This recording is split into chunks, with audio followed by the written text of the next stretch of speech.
Constant থেকে করা হয়েছে। নতুন করে পুলিশের কন্টিনজেন্টের সংখ্যা বাড়ানো হয়েছে। আমাদের প্রত্যেকটা কেন্দ্রে সাংবাদিকদের সাথে একসাথে নিয়ে আমাদের 8টা কেন্দ্রে আমাদের মনিটরিং টিম কনসিস্টেন্টলি কাজ করেছে। পুলিশের সংখ্যা এখন পুরো কর্ডন অফ করা হয়েছে। এগুলো হচ্ছে সকাল থেকে কাজ। 4টা 20-এর পরে যখন এই তথ্য নতুন করে জানা গেল যে কিছু জনমায়েত হচ্ছে এবং যেটা আপডেটটা যোগ হচ্ছে, এখন আমরা এই বিষয়ে পদক্ষেপ নিচ্ছি। So we have acted.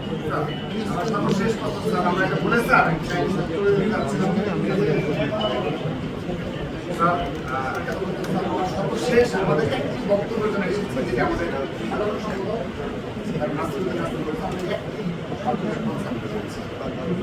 এখানে আপনাকে আপনি দেখেন স্যার, প্রাসঙ্গিকভাবে আমরা তো ছাত্ররা বিএনপির সহযোগী সময় এবং আমাদের সেই অনুযায়ী বিশ্ববিদ্যালয়ে আপনি দায়িত্ব পালন করার সময় আমরা সর্বোচ্চ সহনশীলভাবে দায়িত্ব পালন করেছি এবং সবাই কেউ কোনো প্রকার বিশৃঙ্খলা তৈরি করার প্রশ্নে আসছে না এবং আপনি এখানে বারবার আমাদের প্রশংসা করেছেন স্যার।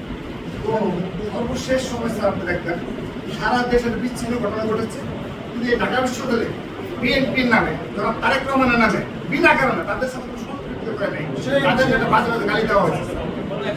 তো স্যার এই বিষয়ে স্যার কখনো কোনো বক্তব্য রাখেন স্যার, ঠিক আছে আপনারা বলতে পারে, কিন্তু স্যার আজকের যে ঘটনা এটি কোনোভাবে এড়িয়ে যাওয়ার